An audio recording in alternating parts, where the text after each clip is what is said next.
Hanya kategori PKH ini saja yang bisa mencairkan bantuan PKH tahap keempat di kantor pos. Dan mohon maaf yang tidak bersyarat hanya menerima BLT BBM dan BPNT tanpa bantuan PKH di kantor pos. Nah, teman-teman, bagaimana informasi lengkapnya? Simak hingga tuntas dan kita intro dulu.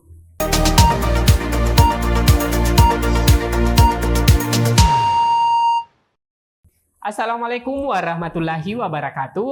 Halo teman-teman, apa kabar semua? Saya berharap teman-teman tetap optimis menantikan pencairan PKH tahap 4 ini ya. Nah, kemarin kami dari SDM PKH telah menerima titipan undangan dari PT Pos untuk disampaikan kepada para penerima manfaat KPM. Baik itu KPM PKH aktif sebagai penerima di tahap 4 maupun X atau boleh dikata mantan anggota PKH ya teman-teman. Maaf sedikit bercanda, dan dari undangan yang kami terima dari PT Pos, setelah kami pilah-pilah, ada banyak atau lumayanlah jumlah KPM yang tidak cair bantuan PKH-nya. Namun hanya menerima dan tertulis pada keterangan jenis bantuan yang diterima hanya BLT BBM yang nilainya Rp300.000 dan BPNT untuk alokasi 3 bulan yang nilainya Rp600.000. Nah, setelah kami analisa lebih jauh bahwa KPM ini yang tidak tercairkan PKH-nya tidak memenuhi kategori sebagai penerima PKH di tahap keempat. Nah, memang ya teman-teman bahwasanya PKH itu tidak seperti bansos lainnya. Asalkan berkategori prasejahtera yang terdata di DTKS, maka dianggap layak sebagai penerima bantuan. Namun PKH tidak begitu ya teman-teman. Nah, di sini saya akan sedikit menjelaskan KPM yang bisa cair PKH-nya tahap 4 beserta dengan bantuan lainnya yaitu BPNT dan BLT BBM. Cair bersamaan karena diutamakan pencairannya karena berkategori ini. Oleh karena itu, teman-teman simak videonya hingga tuntas agar tidak gagal paham dan gagal persepsi. Namun, yang baru berkunjung silahkan di-subscribe dulu untuk berlangganan secara gratis dari channel PKH Reportase. Baik teman-teman, undangan dari PT Pos yang diperuntukkan untuk KPM PKH aktif, ya alhamdulillah boleh dikata cair bantuannya ya teman-teman. Ini dikarenakan bagi anggota PKH aktif menerima 3 jenis bantuan sekaligus, yaitu BLT BBM Rp300.000 plus BPNT yang nilainya Rp600.000. Dan ya, tanpa bantuan PKH atau belum termasuk dengan PKH-nya teman-teman. Anggota PKH sudah bisa mengantongi bantuan Rp900.000 dan jika ditambah dengan bantuan PKH-nya jumlah yang sangat variatif atau beragam. Bahkan satu keluarga PKH bisa mendapatkan nilai maksimalnya hingga Rp2.700.000 karena memang kenyataannya memenuhi syarat keluarga PKH yang ada dalam kartu keluarganya memenuhi ketentuan persyaratan program Keluarga Harapan. Dan untuk bantuan terkecilnya bagi keluarga penerima manfaat PKH yang ada dalam kartu keluarganya hanya memiliki anak 1 SD, maka bantuannya hanya Rp225.000 saja untuk bantuan PKH-nya saja ya teman-teman. Namun yang patut disyukuri karena masih menjadi bagian dari penerima atau KPM PKH. Nah, teman-teman, di sini saya akan membahas 7 kategori dalam PKH yang bisa mendapatkan bantuan di tahap keempat 2022. Nah, tidak saja untuk tahap 4 ini ya teman-teman, tapi diberlakukan sepanjang tahun 2022 ini. Karena surat dari Kementerian Sosial, tepatnya Direktorat Jenderal Perlindungan dan Jaminan Sosial dalam suratnya, perihal faktor penimbang nominal bantuan sosial PKH 2022 membagi dalam 7 kategori PKH dan jumlah bantuannya. Nah, di sini akan kita bahas satu persatu dan kemungkinan setiap kategori PKH-nya itu bisa tercairkan dan juga apa sebabnya kategori PKH tidak cair bantuannya untuk kategori tertentu tidak masuk dananya. Yuk teman-teman kita mulai membahas satu persatu kategori yang bisa cair dan penyebab tidak cairnya kategori PKH.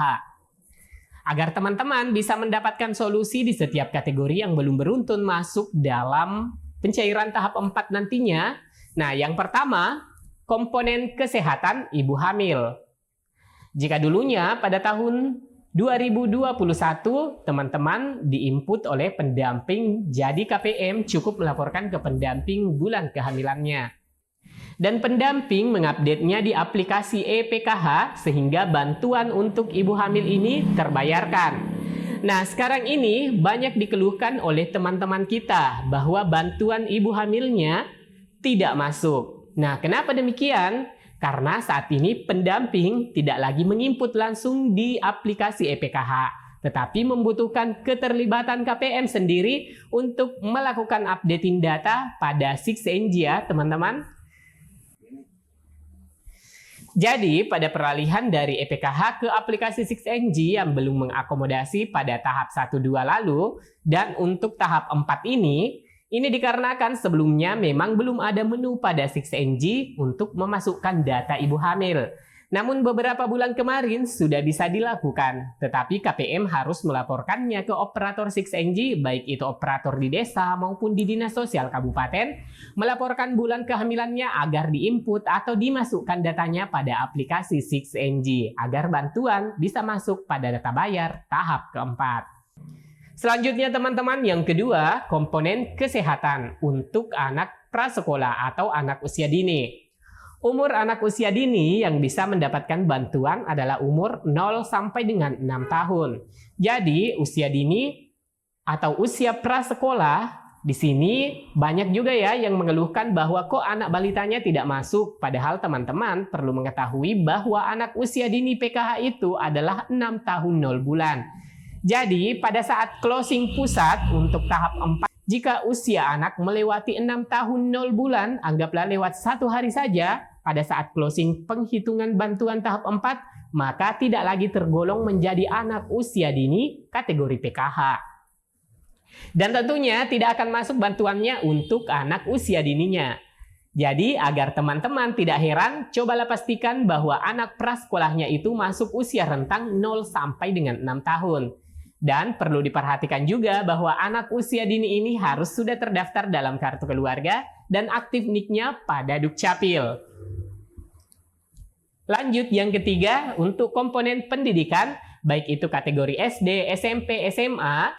Nah, untuk bantuan ini, anak sekolah beragam ya teman-teman. SD itu bantuannya Rp225.000 per tahapnya, SMP Rp375.000 per tahapnya, dan SMA Rp500.000 per tahapnya. Bantuan anak sekolah ini banyak yang mengeluhkan. Kenapa bantuan anak sekolahnya itu seringkali tidak masuk? Nah, di sini teman-teman perlu mengetahui bahwa untuk update anak sekolah itu, selain yang harus diingat datanya, sudah harus ada dalam kartu keluarga, aktif NIK-nya pada Dukcapil baik di daerah teman-teman dan tentunya di pusat. Nah, cara aktifkannya sangat mudah, cukup bawa kakak ke Capil dan tunjukkan ke loket pelayanan Capil dan utarakan maksud teman-teman untuk mengaktifkan NIK-nya. Selain itu, data anak sekolahnya yang sudah harus terdaftar pada Dapodik atau EMIS di sekolahnya. Data Dapodik EMIS ini harus dipastikan bahwa tidak ada kesalahan input dan harus persis sama yang ada pada kartu keluarga teman-teman.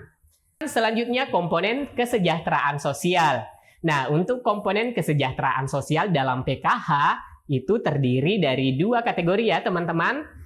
Nah, yakni disabilitas berat dalam keluarga dan lansia dalam keluarga.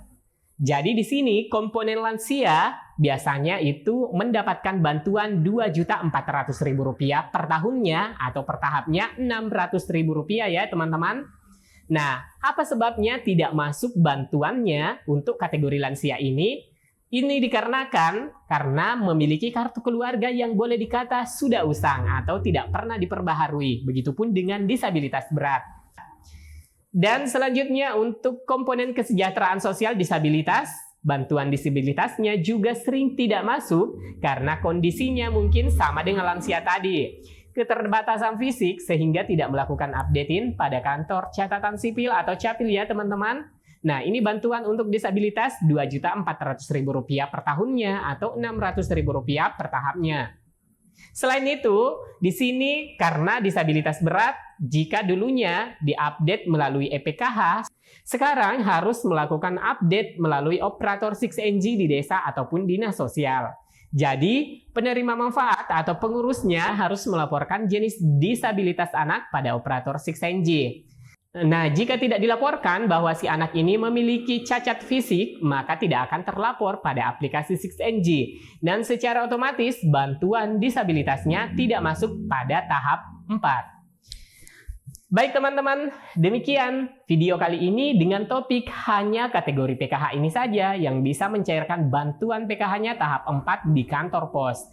Jika video ini bermanfaat, like dan share, jangan lupa subscribe dan aktifkan lonceng notifikasinya untuk berlangganan. Dan sampai jumpa di video selanjutnya. Wassalamualaikum warahmatullahi wabarakatuh.